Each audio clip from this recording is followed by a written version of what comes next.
आज हम आपको हिंदी व्याकरण पाठ 1 भाषा तथा व्याकरण के विषय में समझाएंगे।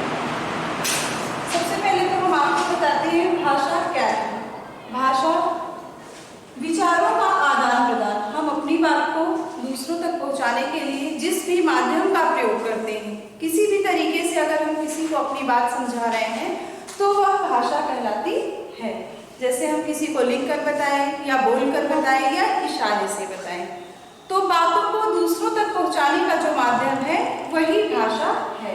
भाषा के प्रकार, भाषा के 2 प्रकार होते हैं। नंबर 1 लिखित है, मौखिक। लिखित भाषा, लिखित भाषा में हम अपनी बात को लिखकर दूसरों को बताते हैं, जैसे पत्र, समाचार पत्र, पुस्तक। आजकल हम मैसेजेस वगैरह करते हैं, ये सब भाषा का लिखित रूप है। पत्र लिखते हैं या समाचार पत्र या न्यूज़पेपर हम लोग पढ़ते हैं, उससे हमें जो समाचारों की जानकारी मिलती है वो लिखित रूप द्वारा हमें मिलती है। हमारी पुस्तकें जो हम पढ़ते हैं उसमें जो हमें जानकारी मिलती है वो लिखित रूप में मिलती है। दूसरा है मौखिक भाषा, अपनी बात को बोलकर प्रकट करना। किसी को भी अपनी बात बतानी हो, उसे बोलकर समझाना या बताना, वो भाषा का मौखिक रूप होता है। जैसे हम किसी से स्टोरी सुनते हैं या फिर फोन पर बात कर रहे हों या हम किसी भाषण को सुन रहे हों, तो ये सब भाषा का मौखिक रूप होता है। तो भाषा के 2 प्रकार हैं, लिखित और मौखिक। लिखित अर्थात लिखकर प्रकट करना, मौखिक अर्थात बोलकर प्रकट करना। फिर हम देखते हैं भारतीय भाषाएं। भारतीय भाषाएं, राष्ट्रभाषा हमारी हिंदी है। भारत की राष्ट्रभाषा हिंदी है।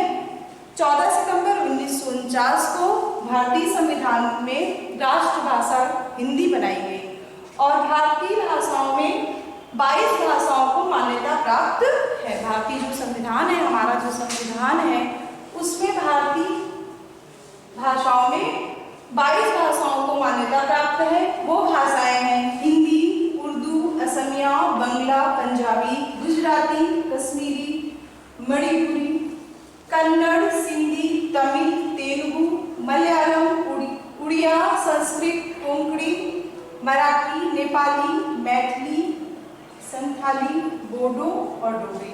ये 22 भाषाएं हैं जो पूरे भारत में संविधान में प्रयोग की जाती है और हमारी राष्ट्रभाषा हिंदी है, जो 14 सितंबर 1949 को भारतीय संविधान में मानी गई थी और हिंदी दिवस 14 सितंबर को मनाया जाता है। हिंदी दिवस हमारा 14 सितंबर के दिन को हम हिंदी दिवस के रूप में मनाते हैं। लिपि, वर्णों को लिखने का ढंग। वर्णों को, कोई भी वर्ण हो, उसको जिस तरीके से हम लिखते हैं, उस लिखने के ढंग को हम लिपि कहते हैं। लिपि, भारत में जो भी भाषाएं लिखी जा रही हैं, कोई भी वर्ड लिखा जा रहा है, उसका जो लिखित चिन्ह होता है वह लिपि होता है। और हिंदी भाषा की लिपि देवनागरी है, संस्कृत की भी देवनागरी है, अंग्रेजी की रोमन है और उर्दू की फारसी है। फिर है व्याकरण। व्याकरण किसी भी भाषा के नियमों की जानकारी, वो सही है या गलत है, उसमें क्या गलतियां हैं, किस तरह से उन्हें प्रयोग करना चाहिए, ये सब हमें व्याकरण के द्वारा जानकारी मिलती है। जैसे स्त्रीलिंग, पुल्लिंग, एक वचन, बहुवचन, कैसे हमें प्रयोग करना है। कोई भी लड़की है, उसके साथ हम जाता है नहीं प्रयोग कर सकते हैं, क्योंकि लड़की स्त्रीलिंग है और जाता है शब्द पुल्लिंग है, तो हम क्या बोलते हैं, लड़की है तो वह जा रही है। तो ये सब जानकारी हमें तभी होगी जब हमें व्याकरण के नियमों की जानकारी होगी।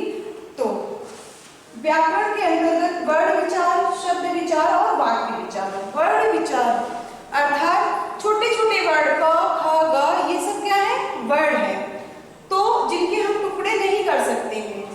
और शब्द विचार, वर्णों को ही जोड़कर शब्द बनते हैं, जैसे र प्लस मा प्लस ना।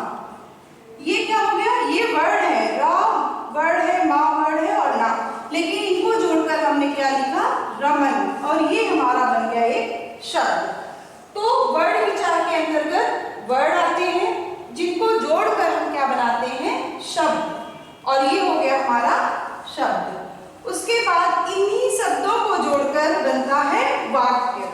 जैसे रमन एक शब्द है लेकिन रमन बाजार गया, इसमें हमने क्या किया, रमन एक शब्द हो गया, बाजार दूसरा और गया, ये पूरा मिलाकर हो गया वाक्य।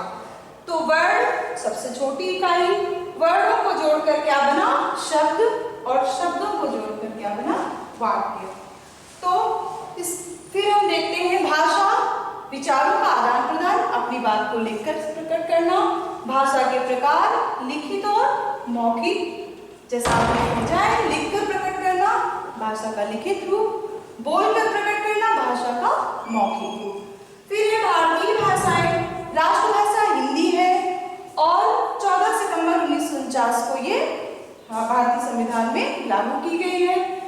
भारत में 22 भाषाओं को मान्यता प्राप्त है और लिपि, हिंदी की लिपि, अंग्रेजी की लिपि, उर्दू की लिपि, ये सब आपको हमने बताया। व्याकरण, भाषा के नियमों की जानकारी, तो आपको समझ में आया होगा।